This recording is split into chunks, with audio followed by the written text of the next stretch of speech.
Welcome to part 2 of steps to building your container home in Kenya. For part 1 of this video, get the link in the pinned comment down in the comment section below.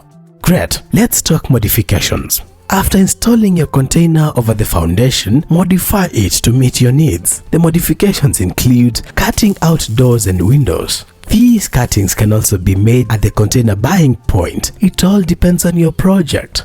You may consider installing a sloped roof. Sloped roofs are designed to allow rain and snow to slide right off. The pitch reduces the beating taken by a roof, which helps to minimize damage when your roof begins to edge. You'll also need to install electrical systems and plumbing systems. With a professional designer, container homes can be made into exceptionally daring and outstanding design features that are not only attractive but easily habitable. The fact that they are easy to customize allows you to come up with truly amazing and captivating designs that would otherwise have been missed with traditional homes.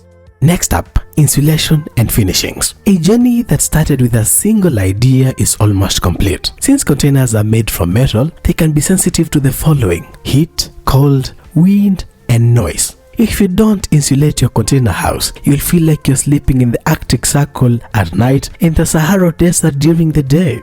Insulation reduces energy consumption and prevents moisture buildup. There are several ways to do that, but let's look at the 4 most popular ways for you to insulate your container house. Number 1. Rockwool Insulation. Rockwool Insulation is a popular option for container homes. It is highly dense, great for soundproofing, easy to install, fire resistant, water resistant, and more durable than other forms of insulation. Rockwool is a bit more expensive, but will give you your money's worth. Number 2. Fiberglass Insulation. This involves insulating baths or blankets of fiberglass insulation between the interior walls and a stud frame. Fiberglass insulation is inexpensive, fire-resistant, easy to install, holds up against extreme weather conditions, and requires low maintenance. On the flip side, it's not water-resistant and could be hazardous for asthmatic individuals, as fiberglass particles can get trapped in the airway and cause excessive sneezing and coughing. It also lacks breathability and traps moisture.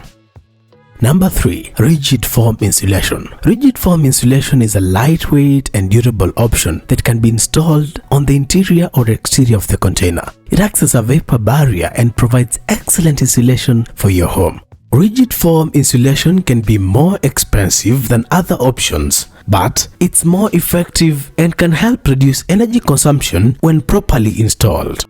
Number 4. Insulated Panels. Insulated panels are pre-made panels that consist of a layer of insulation sandwiched between 2 layers of metal or other materials. These panels can be attached to the interior or exterior of the container to provide insulation and structural support. Insulated panels are effective and can save time and labor costs during insulation. You can also insulate using mineral wool, spray foam, cotton, cork insulation, and styrofoam. A word of caution though, when choosing the kind of insulation material, go for those that are fire resistant or do not burn easily. For instance, styrofoam is highly flammable and should be avoided if possible. Rockwool and fiberglass will not easily catch fire and hence will reduce the risk of your house going up in flames in case of an accident. Apart from insulating your walls, you can also insulate floors and ceilings. For paneling, give your house a smooth finish by using gypsum boards, soft boards, or plywood. You could also install floor laminates, which by the way also aid in insulation against cold floors. Once you've finished your container house, enjoy a good night's sleep and relocate with your container home whenever you want. Next up, cost ranges of building different sized container homes. Depending on the size of house you want to build, you will require one or multiple shipping containers to get it just right. Here is a guide taking into consideration the costs of the containers as at publication of this video. Depending on the complexity of your project, your costs could go low or very high. These estimates are not inclusive of transportation costs, loading or offloading. You can also add an extra container in each category to make your house more spacious. What size of a home would you like to build? Let us know in the comment section below. Advantages of living in a container house. We all love a place we call home where we can retire after a long day's work. Having a container house is mesmerizing as it is a new way of building. Here are some pros of living in a container house. Number 1. They are affordable. Containers are cheaper.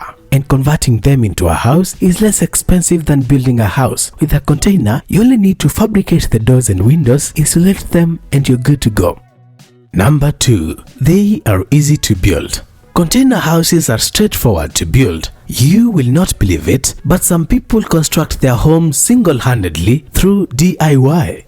Number 3. They are portable. The portable nature of container homes allows you to move around with them. For instance, if you get a transfer in your workplace, you can quickly relocate with your container home. Must be fun.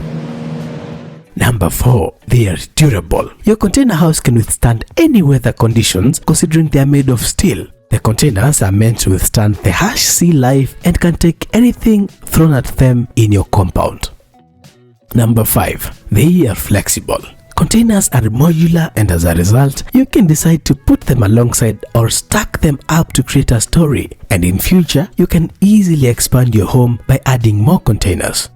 Disadvantages of living in a container house. Everything has its downsides, no matter the benefits. The following are some disadvantages of container houses.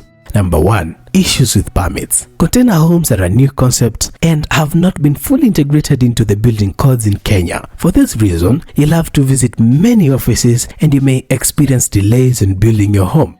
Number 2. The need for insulation. Container homes are inhabitable without insulation. They are like a small desert, hot during the day and frigid during the night. You'll have to find experts who can insulate the container.